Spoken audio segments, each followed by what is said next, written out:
Kalakwatsera, hayan, lakwatsa na naman kami after magsimba.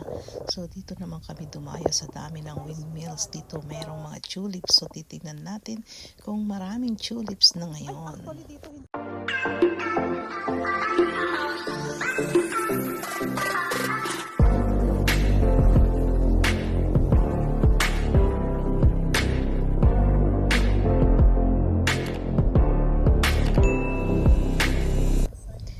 Yes, here we are.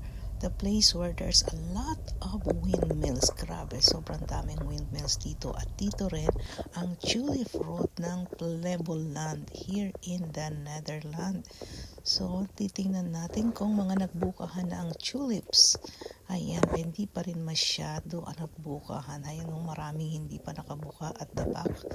Ay, pero meron din naman, ayan, nakapagkuha-kuha na kami ng picture kasi at least this is the tulips in the Netherlands to show to Ate Ems. Kasi last time, puro hyacinth. But ayan, mga tulips na yan, ate. This is the red tulips. O, bawal pumitas. Hoy, mapapagalitan tayo at baka makulong pa tayo. Makikipicture lang tayo, hindi atin yan. At look, kasama ang mga windmills, diba? Ang ganda-ganda ng view. Look at that. With the windmills, kulay pulang tulips. But meron maganda ang view sana kung namukha na silang lahat. Tingnan nyo, oh, may mga green pa. Ang dami pang green, hindi din pa rin talaga bumuka ang mga tulips. So, mga 2 weeks pa. Yes, at the moment, actually late na silang nagbuka, ha? Normally, ganitong time, ang dami na niya, puno na ng tulips sa mga field. But ngayon, kita nyo, oh, yung mga white tulips pa lang, hindi pa rin naman siya masyadong bumubuka, oh. Oh, ayan. Kaya, pero at least, sabi ko nga sa'yo, te, ayan ang tulips. Nakakita ka ng, ayan, ektaryang tulips.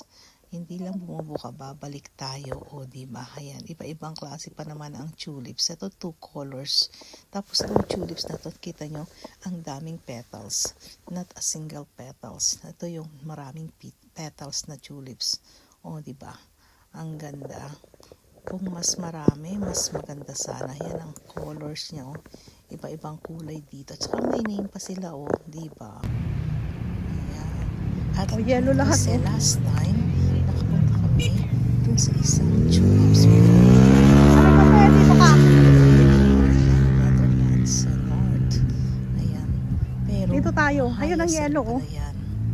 Oo, hindi siya tulips. Dito ka. It's a Hyacinth field pa lang yan, eh. Hyacinth. Nasaan ka?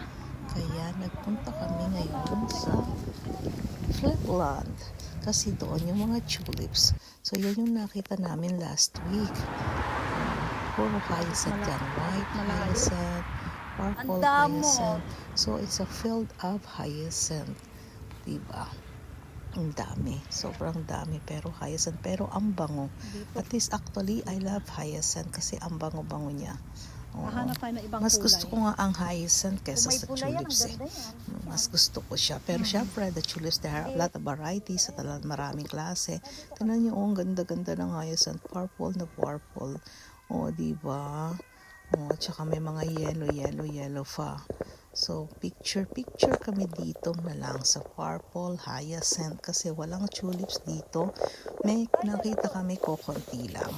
So, pupunta kami. Kaya kami nagpunta ng other place para makakita ng tulips. At luckily nakakita naman kami. So, this is the hyacinth. At ang ginawa namin ay nag-McDo at nagutom sa paghahanap ng tulips at least dito meron pala silang mga pot ng flowers sa McDonald's. O, diba?